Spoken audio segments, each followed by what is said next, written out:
Hi everyone, Dana Phillips here, nurse practitioner with All Things Nurse, your place for nurse advice. Today's video is on the topic of how to apply for your nursing licensure. Now, I recommend to you to visit your state's Board of Nursing website. They will usually have a checklist, whether you're getting your RN license or your APRN license. Print out that checklist to ensure that you have hit all the points to get everything set in place and have everything run smoothly. So for RNs and APRNs, typically you need to have your transcripts submitted. Now, your transcripts can be submitted from your college or university straight to the Board of Nursing. You can use the service called Parchment, parchment.com. It's super simple. It typically costs anywhere between like $5 to $10 to have your transcripts forwarded to your Board of Nursing, and typically it's done within a couple of days. Very simple to do. And typically you'll need a driver's license or government ID uploaded to the portal as well for your Board of Nursing, and the criminal background check. So for criminal background checks, I highly suggest you get this done first and foremost. It can take a while, especially if you need fingerprinting. If you're doing an APRN license, you will definitely need fingerprinting, and it will definitely take 4 to 6 weeks. If somebody had told me that prior to me going down these roads, it would have made my life a lot easier, and I would have had a lot less frustration. So I highly recommend you go visit your Department of Safety website for your state and get the information straight from that website, because sometimes the Board of Nursing does not have the proper information on their website or the updated forms uploaded. Believe me, I've lived through that. So it's a pain in the butt, and it can set you back weeks. And it's a not good if you're just trying to get to work. Anyway, so you want to get that criminal background check in. You can get your fingerprints done at your local police department. You need to go to the one that's in the town that you live in. And they will either do, they'll do like a paper card with your fingerprints, or you can get the live scan done if your police department is set up for that technology. So you want to get that stuff submitted ASAP because it takes 4 to 6 weeks. And you want to make sure you're sending in the correct amount of money for the criminal background check. Personally, for me, for the state of New Hampshire, it costs like $46 for the criminal background check with the fingerprinting.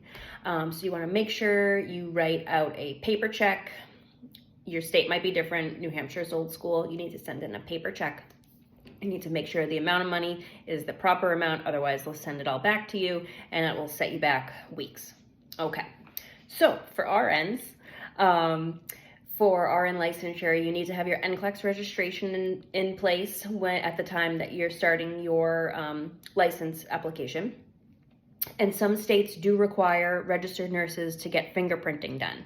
I know for the state of California, for sure, you need fingerprinting. When I did travel nursing, I had to get fingerprints for my state license. And again, it can take 4 to 6 weeks. So get that stuff submitted first thing. For nurse practitioners, some additional things that you'll need for your license. For the APRN license, you need to have been a graduate of a graduate nursing program within the past 2 years of your application date. That may differ state to state, so check with your Board of Nursing.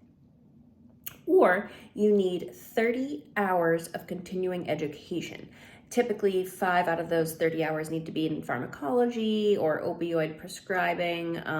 So a good organization to do your continuing education hours through is AANP. You can do it all on their website. It keeps track for you, every single certificate, all in one place. It's super easy, and it's all included in your annual AANP membership fee.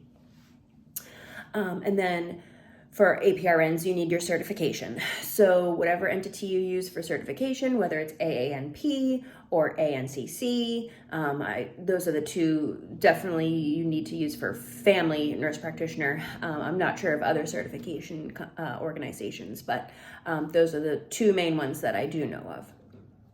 So you need your certification in place. What that means is you've passed your boards. So you've gone for your APRN boards examination and you've passed, and you have that documentation. So you need that in place to get your license. And then you also need your RN license in the state that you're getting your APRN license. Check your state's Board of Nursing. I don't know if it's different for other states. I know for New Hampshire that is the case. So you want to just double check that. But your RN license needs to be active and in good standing. So I hope this video has been helpful. I know that when I went to get my license for my RN, that was like a long time ago. I barely remember. But I do remember what a pain in the butt it was to get my California RN license, because it wasn't too long ago, maybe like 6 years ago or so. So the whole process is very slow. It's very confusing, and it's a big pain in the butt. So my goal was for this video to be helpful in that process. I recently went through the process of getting my APRN license. Same thing. It's just, one thing after another. You just got to make sure you have all your ducks in a row. And I wish I had just done a little bit more research before I started on the journey of getting the license in place. So let me know if this video has been helpful. Like and subscribe to my channel, and I will see you guys soon.